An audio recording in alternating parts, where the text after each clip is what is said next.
Okay, so the first question, we're focusing on past and future tenses of a verb. So if we've already done something, it's the past tense. And typically, we add an ed. And if it's in the future, if we're going to do it, we can actually add words to that, like I am going to go to the park. I will go to the park. So it says write the past and future tenses of the verb plan. So this is the word we're focusing on right here. It's plan. This is and they're asking us, okay, what is the past tense of plan? What is the future tense of plan? So you will actually need to type in what you think the past tense and future tense of this word right here is. Okay? So think about the word plan and use that in a sentence. I plan on studying for my science test. I will make a plan to build a paper airplane. Think about the word plan and then use that in the past tense like you've already done it, and then use the word plan like you're going to in the future.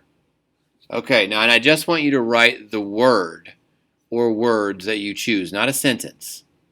Okay, look at number 2. Again, this is shown up. This will show up from time to time. I don't care for the way they do this. It says write the possessive noun, and it says eggs belonging to that bird. So what they want you to write is the bird's eggs. So I'm going to type that right here.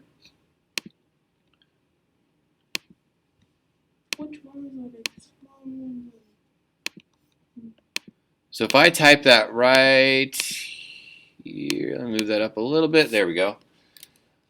What they want you to say is the bird's eggs. Now,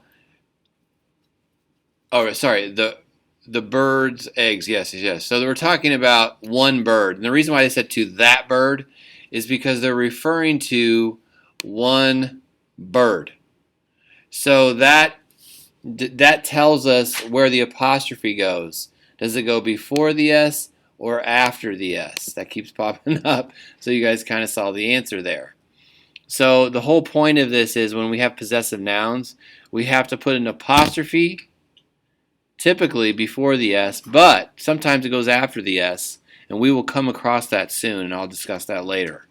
So keep that in mind. Where does the apostrophe go? The bird's eggs. We're talking about one bird.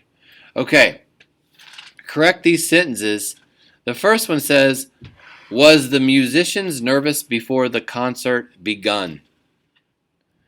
Okay, we've got some basic stuff we just got to fix here.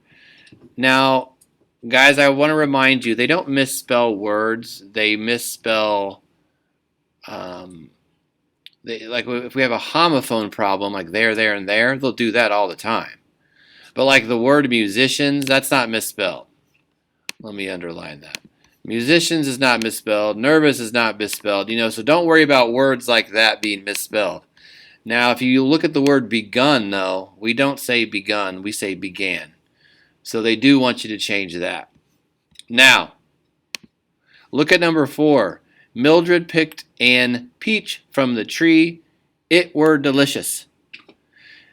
Guys, we've got 2 phrases here that we need to combine with a conjunction. And what are the conjunctions? The main conjunctions are and.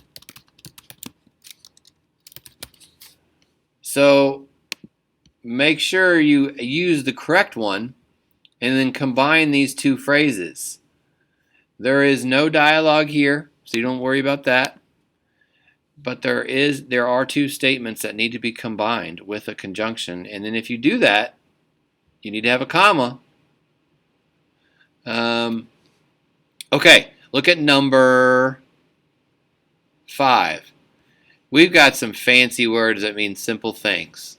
So the word declarative, all that means is it's a statement. And I'm going to type those here in a second. Interrogative, I can't believe I just said that. Interrogative, simply means a question.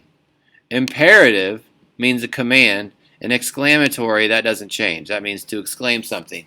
So let me type those above it so you have those. But declarative is just a statement. And this is about 90% of the sentences that you read or write. They're almost always going to be declarative. Interrogative is a fancy word for a question. Imperative is a fancy word for a command. And exclamatory is the same. Exclamation. I'll type that in. So, what type of sentence, what they're asking is, what type of sentence is this? After the ceremony was over, everyone went out to celebrate. What should be your end punctuation here? You got to decide. So your answer is going to be declarative, interrogative, imperative, or exclamatory. So which one is it? Is this just a regular statement? Is it a question? Is it a command? Are they telling you to do something? Or is it an exclamation where they're yelling it out? They're super excited. You got to decide that. I want to remind you, a command, though, is like what your parents do to you when they say, clean your room, take out the trash. That is a command. And it's assumed they're talking to you. You clean your room. You take out your trash. So keep that in mind as you're deciding on this one. Okay.